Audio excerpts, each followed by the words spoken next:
So my name is Max Elder. I'm a researcher in the Food Futures Lab at the Institute for the Future.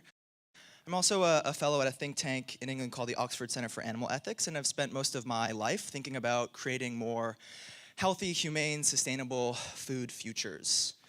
I'm going to talk to you all about cultured meat, and also something that I think, when I was asked to come speak here, I was trying to sort of question what I should talk about. We could talk about anything and everything, and I was told I had 20 minutes, and thought, what could be something short that people really aren't asking about this space, and yet is super critical? So what would have high impact and a lot of neglect? And I think the answer is trust. And we're going to talk about trust for the next 20 minutes. Before we dive into that, the Institute for the Future is a 50-year-old nonprofit, independent strategic research organization.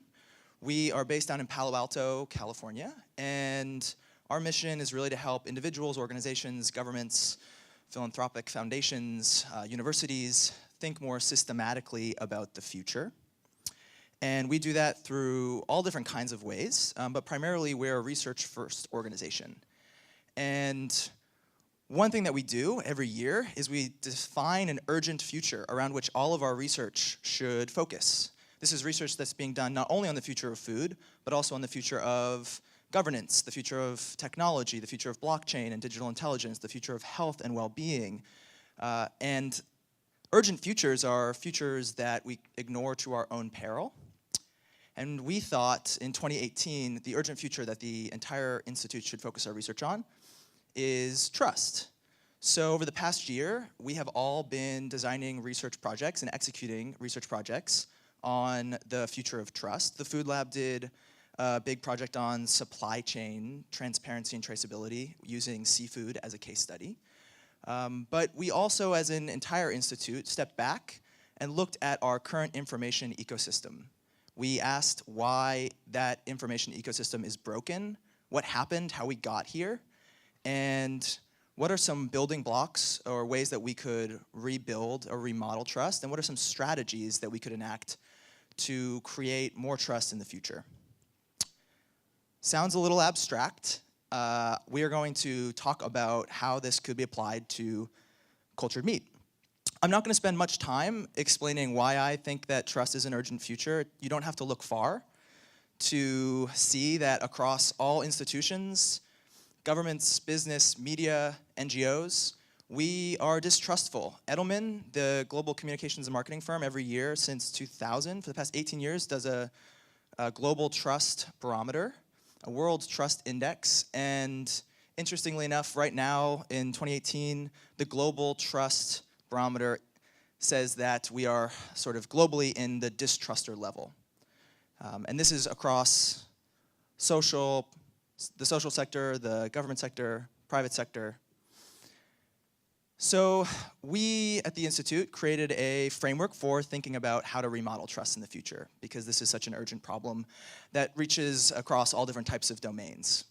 And when we think about how to remodel trust, we often look at what we call future forces. These are large directions of change that lay the foundation for how we might think about possibility in the future, how we might think of possible scenarios. These are usually very slow-moving, hard-to-change forces. A classic example might be demographic changes, climate change, and one that we documented in this body of research we called new science revolutions. And this is really a trajectory of the biological sciences that sees natural systems as increasingly things we can manipulate, edit, and alter for specific purposes.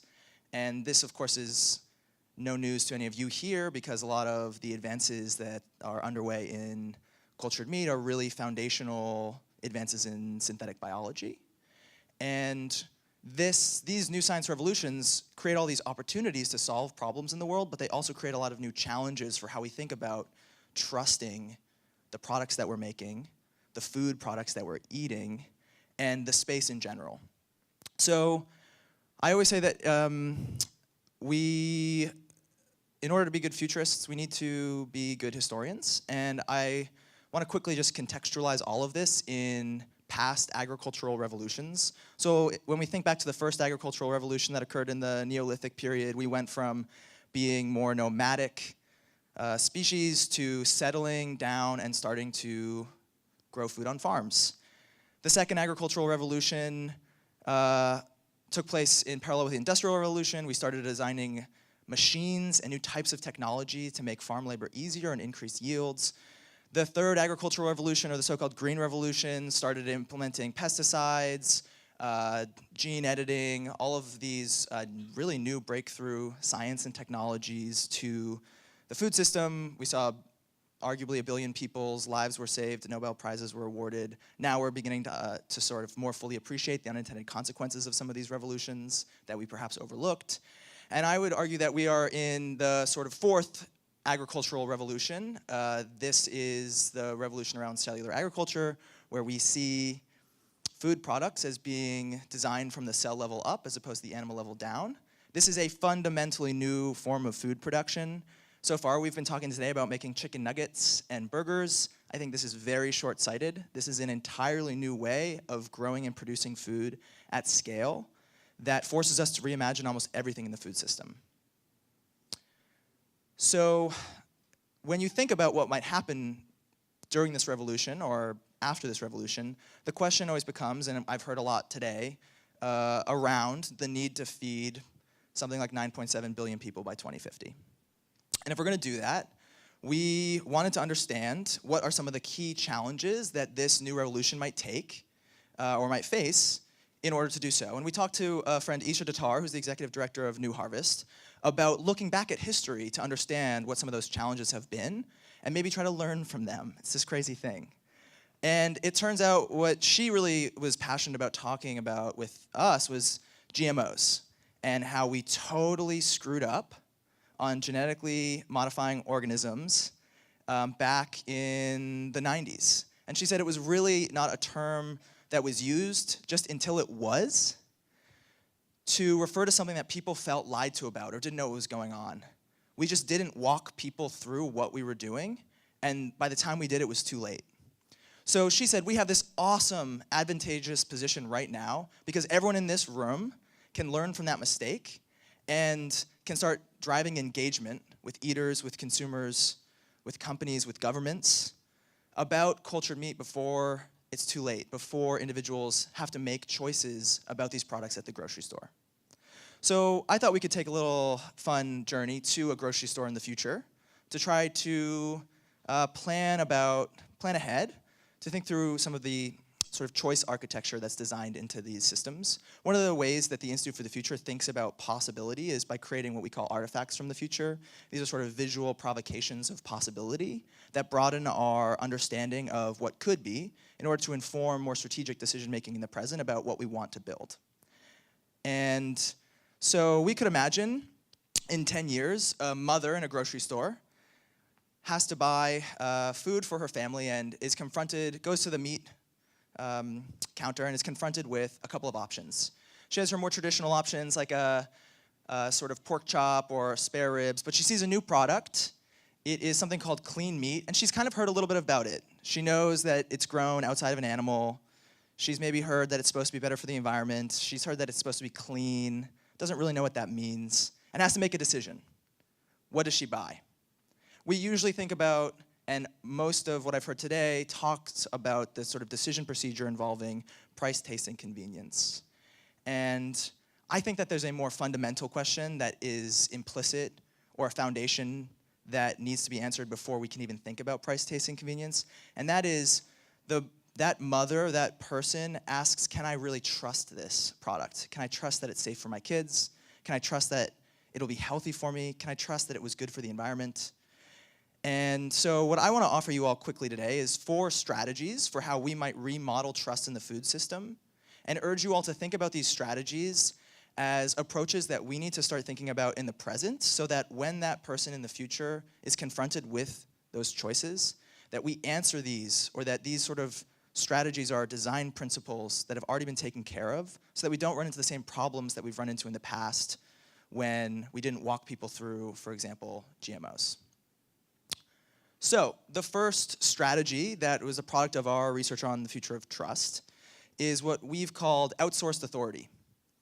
And it's really a strategy around understanding islands of expertise that we look to answer some fundamental trust questions or problems. So we know that the world is too complex, it's too confusing.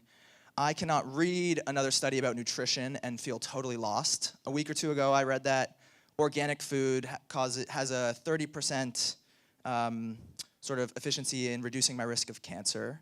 I also read 1 million people tear the study apart and say how it was a bunch of BS. And I have no idea how to make sense of any of this. Nutrition science, I think, is perhaps the worst culprit in this space. But when we are confronted with making decisions about some of these challenges, we often we outsource our decision-making and our trust to experts. And when we are eating food in a grocery store, some experts have already sort of answered some fundamental trust questions for us, right? So if we're walking down the grocery store aisle and we see a food product, we, for example, already assume that there's an authority called the FDA or an authority called the USDA who have certified at least that the product is safe or meets some sort of level of safety.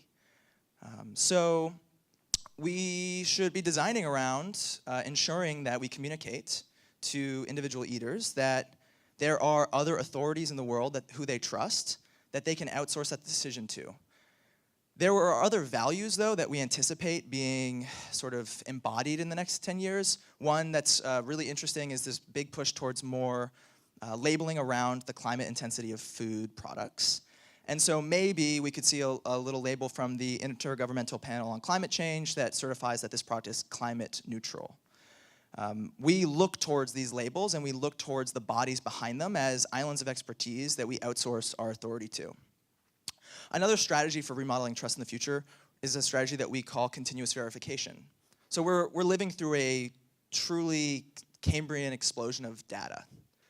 And in this world of infinite data, it's really impossible to understand how to make sense of any of it and where to look to find actionable information. So we've in the past looked towards things like farmers' almanacs or Bloomberg terminals to analyze troves of trusted information. And the question becomes, what could that look like for food products in the future, for cultured meat products in the future? One potential solution that's often talked about in this space is the efficiencies of transparency and traceability, leveraging some sort of blockchain technology for food. But I think this is a sort of limited understanding of how individuals might look towards continuously verifying information about their food products. And in fact, I think cultured meat has a much better opportunity than the sort of animal-based analog in constantly tracking every step of the production process in a way that is truly transparent. So in this particular artifact, we imagined that you could perhaps explore the lab in which, or the facility in which these products were produced through some sort of virtual reality headset. Or that you could have some ingestible gut sensor that verifies the health impacts of the product, not just from farm to fork, but all the way through to the gut. So we imagine that in order to rebuild trust for individuals in the future, we might need to really focus on how people want to continuously verify the supply chain and beyond of various food products. And this sort of strategy around remodeling trust can be a design principle for how we imagine when we're building bioreactors, when we're designing these production facilities, what types of information might consumers or eaters want, and how can we build the necessary infrastructure in order to enable that. The third strategy for remodeling trust that I'll share is called filter preferences. And we do this all of the time. When we look around the world, there's so much information, and a lot of it's really confusing. We have filters that we put on our view of the world to filter out and filter in information. I have a plant-based diet. Happy World Vegan Day, everyone. And when I go to a restaurant and I look at a menu, I have a filter on what I think I trust to eat and not. Often cases, it filters out a lot of information. And this sort of strategy for remodeling trust actually, I think, best is exemplified through diets. And when we all adopt a particular type of diet, that in essence is a preference that we're embodying through a filter of how we see the world, how we see our food system, how we see a grocery store. And when we were imagining this particular strategy embodied in an artifact around cultured meat, we thought a paleo diet is a perfect example of a filter preference. And what better paleo food than a woolly mammoth flank steak? These types of communities, these types of food identities, these types of filters that we apply to our world are not just about food, but they're about all kinds of preferences that we have. And when we embody those preferences, they affect how we look at things in the world and determine whether we can trust them or not. The final strategy is called boundary management, and it's perhaps the most abstract. It is really around questioning who's in and who's out in terms of who we trust, and what types of communities we rely upon to get actionable information about the world around us.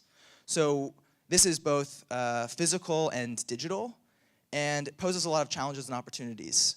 When we look towards food, this is often embodied in a sort of ethos of, do you know your farmer? Should you go to your farmer's market to purchase food because you want to be closer to food production? Or should you eat local? And perhaps I think this is quite an interesting strategy that this space in particular could adopt, because most people don't want to go to concentrated animal feeding operations. Most people do not want to go to slaughterhouses. Most of the infrastructure for our animal supply chains are far away from cities, are often hidden physically, visually from us.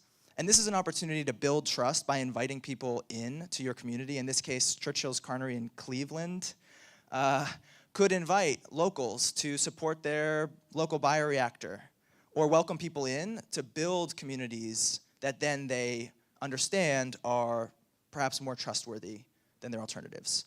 So when we look towards this future where a mother is in a grocery store trying to make a decision, I understand completely that these strategies are not what any individual is thinking about. They spend very little time analyzing this decision of what to purchase, and what I hope everyone here does, and what I hope the movement in general does, is not only think about designing these products for price, taste, and convenience, but also thinking about the implicit trust that needs to exist in these systems in order for any individual to purchase these products. We can scale the technology, we can get really fancy with bioreactor design, we can solve some of the fundamental technological barriers and scientific barriers to this stuff, to cultured meat scaling in any meaningful way. But if no one trusts the products, if no one trusts the companies behind them, if no one trusts the system in general, then all of this is for naught, and there will be no market. So trust is a design principle that we need to embed in all of these conversations, in all of these startups, in all of these venture capital funds. And if we overlook this, which often I think we do, then we end up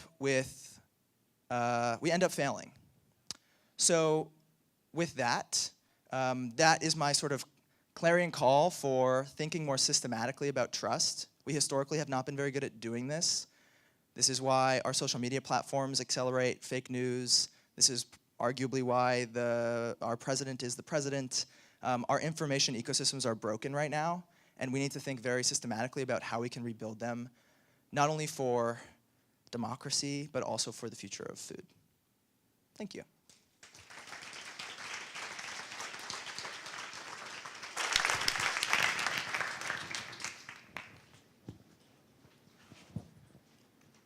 Hi. Hello. You, toward the end, were going where I was going to go to ask you a question around information system breakdown, and knowing a little bit about the Institute for the Future and the work that you do. How do you think about trust in the food industry and where the lines blur over into other things? Do you see political affiliations with any of these sorts of products? Are you visioning kind of the Palo Alto set in a lot of what you presented? Talk to me about like that trust within this example, given other types of information breakdown. Yeah, that's a great question. So I think, and I was really inspired by what Eric said this morning, that one of the deep concerns, especially as a researcher in this particular geography, is that a lot of people in the space are, and we even heard on the tech panel, the VC panel, that a lot of investors are tech investors, and a lot of the innovation that's occurring in this space in particular is embodied by and really rallying behind the sort of tech innovation ethos. And for sort of Facebook, as an example, their founding ethos was move quickly and break stuff. And I think what we've seen is now they've broken democracy. And the deep concern, though, is that that similar type of ethos, which I hear often at food conferences and food tech conferences, will lead to us breaking consumer trust, consumer acceptance, and we see that so obviously in the case of GMOs.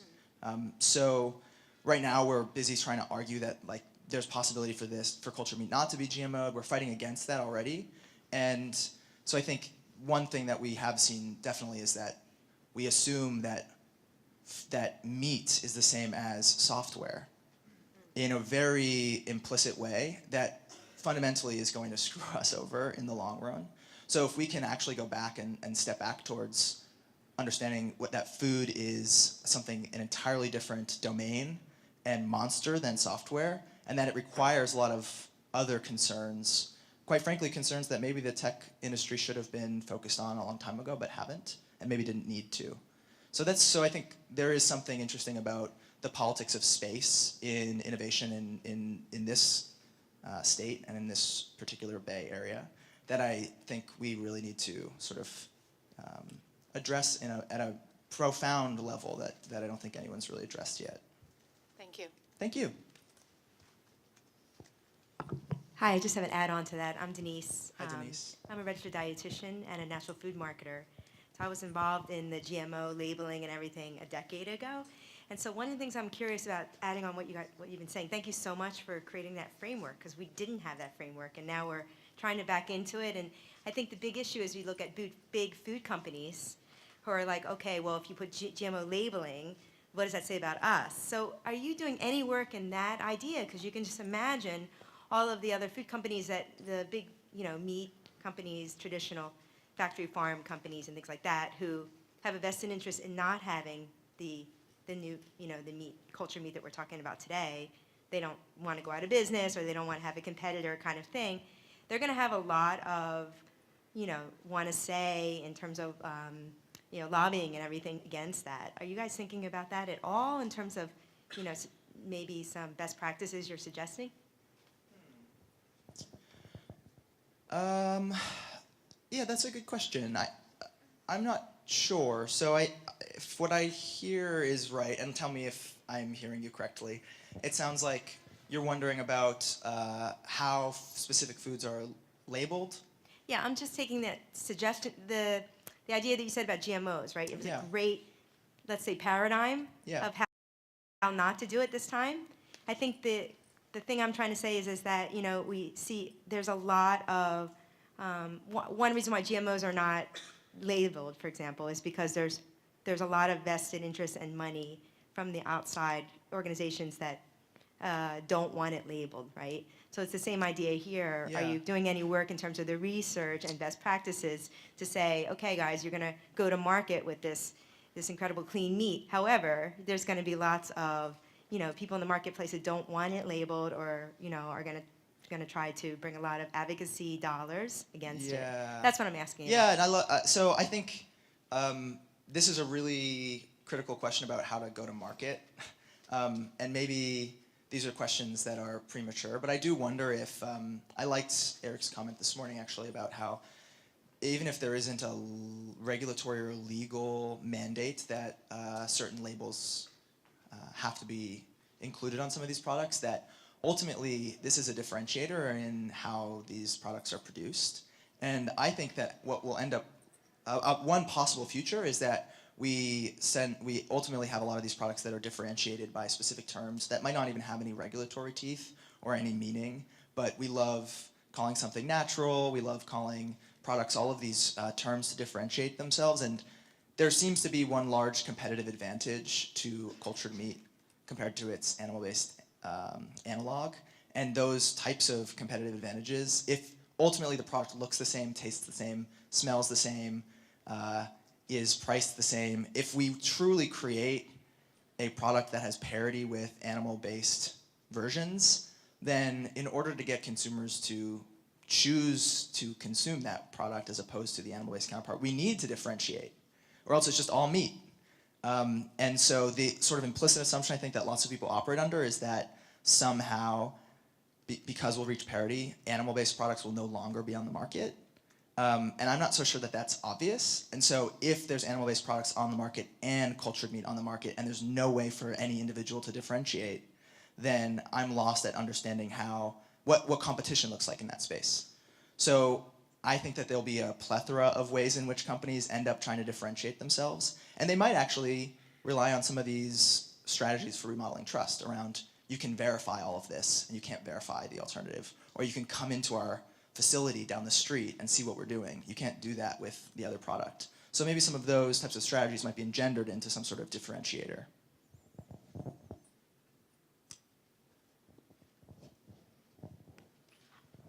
Hi, I'm Gillian.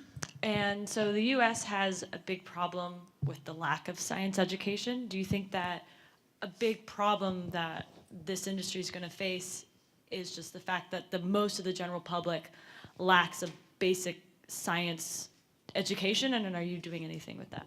Yeah, I think that that's totally true. Science, education, nutrition literacies, food literacies in general, we have a huge problem with just basic understandings. And I think a lot of what engendered a lot of this research was an understanding that we are now just awash with information, and it's just increasingly complicated to understand, to make any sense of the noise in that system. And so one of the things that I think is interesting, at least from this framework and research, is the outsourcing authority. So absolutely, I think it's silly to say our education system is broken, but a lot of these systems are broken. And so we need bottom-up solutions that design and fundamentally rewrite some of the problems that are outside of food. But we also, in the room, have a lot of possibility in better understanding, okay, so maybe we aren't going to solve nutrition literacies or food or science literacies, but if we know that people outsource authority in lots of ways, how can we, in the food space, meet people where they're at for those authorities? So Food Babe has become, and Dr. Oz, all these people that are in this ecosystem are selling a perspective on food, and maybe we should learn something from where people get their information and redesign those types of pathways and systems so that we can ensure that they get the information that we at least think they need, or is perhaps more accurate or actionable or scientifically based. So I think that there's a possibility for thinking about strategies like outsourcing authority and figuring out who is the food authority that our target consumers or eaters or family members look to, and then making sure that those authorities are actual authorities. Yeah, I had another question kind of on the same line. So there's already a lot of players in the cultured meat space, and it seems like building trust is obviously important, but it has to be kind of a group effort. So I wonder if you could comment on how you might bring into the fold certain companies that may value being first to market over kind of making sure that that trust is built before launch. Yeah, that's a really, really good question, which I think ultimately, we should not assume that it's just the startups in the space who are going to be working on this, right? Because in some sense, this is a market with competition, and just because there are different, not only philosophical approaches to how to advance this space, but also quite frankly practical fiduciary responsibilities to investors about designing competitive advantage and IP and licensing and all that fun stuff that we've talked about today, I think it's probably safe to assume that it's not those people, it's not those companies who are going to be, for the betterment of everyone and for the betterment of the space, thinking very systematically about how to design for some of these sort of a lot of these problems are problems just because it's a commons, information systems are commons, and there's a diffusion of responsibility for who ought to fix them, right? And so I'm sort of generally skeptical that startups in this space are going to focus on any of these as a way of solving all of the problems. And then so I think your question becomes what do we as a community, or what do we as individuals who hold certain roles in certain organizations, what can we do to solve some of these foundational trust problems? And then that just ultimately becomes a larger question around community engagement and around coalition building, and not, I think, the foundational problem is not assuming that these startups are going to solve these problems for everyone. I just wanted to comment if you Hi. have you thought about how differentiating the clean meat label with the impact on the climate change or the impact that the food has, the traditional food against the clean meat and the impact on the planet? If I understand your question correctly, I think, so I guess the answer is it's way too early to tell. I mean, we have no idea what the real climate impacts of any of these products are. When I go and read the early life cycle analyses that are published in fancy journals and look at what the numbers are, they make such broad assumptions about, I mean, we haven't figured out scaffolding, we haven't figured out, I mean, some of the foundational components that have their own impact on our environment, right? So we don't even know the feedstock we don't know what the inputs are. We just like foundationally don't know what the inputs are. So I think the question about how we can realistically compare, I think it's safe to assume it will be more sustainable and more environmentally friendly, but we have no idea what that really means yet. So I think that the interesting question from a trust perspective in that is how do we make sure that we don't mess up by over committing or by being overzealous in the environmental sustainability of some of these products, and then in 2 years, 5 years, have to pull back dramatically because we fully understand that scaling a food system that feeds 10 billion people has a large carbon footprint. And so one concern, and that maybe this is like a perfect future-focused question, is do we tell everyone that this is going to be 97% less carbon intensive right now? Or do we be much more conservative with what we say, because once we say that, it's very hard to take that back. Well, maybe it's about saying that it contributes rather than it solves, right? It's a direction. It's pointing towards a direction rather than saying that this is the cure for all our problems. Yeah, no, I think that's right. So we can talk maybe more broadly about food systems that are more extractive versus food systems that are more cultured. We can figure out how to communicate these ideas to people, but and that's true and that's good, and those are strategies that we are all enacting in the present, but the more worrisome concern about the long-term viability of trust in these products and in these companies and in this community in general is that there's a former president of the Institute for the Future named Roy Amara has coined a great term or a great phrase that has been called Amaras Law, which is that we tend to overestimate the impact of technology in the short term and underestimate the impact of technology in the long term. So we overestimate right now that cultured meat technology is going to solve all of our problems. And all of our public communication is like, it's going to be amazing for animals, it's going to be amazing for human health, it's going to be amazing for the environment, we're creating a healthy, humane, sustainable future of food, everyone get on board. And that is probably an overestimation of what this is, but we are also likely underestimating the much longer term impacts of some of these tools and technologies. And so I think when we sort of incorporate that type of law into how people who are operationalizing some of this stuff on the ground, think about how we communicate to the public, we might just talk more about, moving towards a more sustainable future without actually publishing LCAs like on our website saying that we use X percentage less water, because the amount of water we use right now will not be the amount of water that we use when we try to scale this. Thank you. Yeah, I hope that answers the question. Okay. Thank you for listening.